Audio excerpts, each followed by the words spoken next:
Alors moi, ce qui m'a poussée à faire un soin avec Yuna, c'est la curiosité.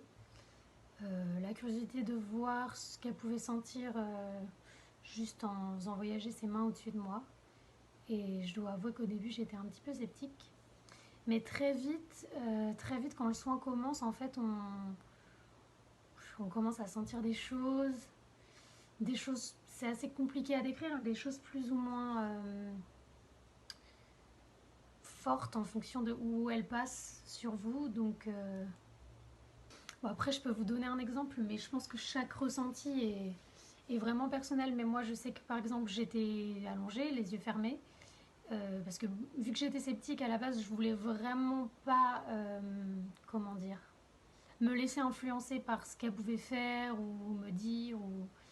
Mais en tout cas, ce que je sais, c'est que quand elle passait ses mains au-dessus de moi, je sentais une sorte de vague comme ça qui montait, qui poussait, qui venait se coincer au niveau de ma gorge. C'était assez spécial.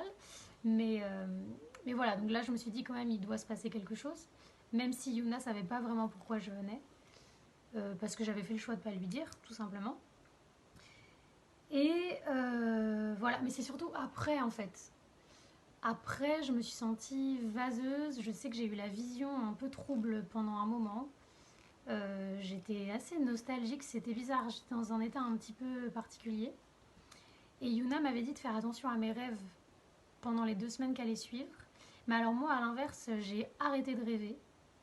J'ai pas du tout rêvé pendant 2 semaines, mais je pense que c'était un peu comme si mon inconscient bloquait quelque chose. J'en sais rien. Je me suis dit ça après coup parce que après ces 2 semaines, j'ai fait un rêve qui a mis le doigt en fait directement sur ce que dans le fond je savais qu'était ce pourquoi j'allais voir Yuna et que je refusais d'admettre à moi-même, j'imagine. Mais du coup, c'est là où je me suis dit, bon, il a dû se passer quelque chose concrètement.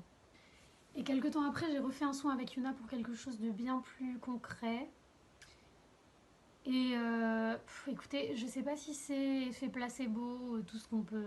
Je veux dire, il n'y a rien de magique dans tout ça. Je sais pas si c'est psychologique ou pas psychologique. Je sais pas si ça marche, si ça marche pas. En tout cas, moi, je sais que pour moi, ça a débloqué pas mal de choses. euh, Complètement inconsciemment.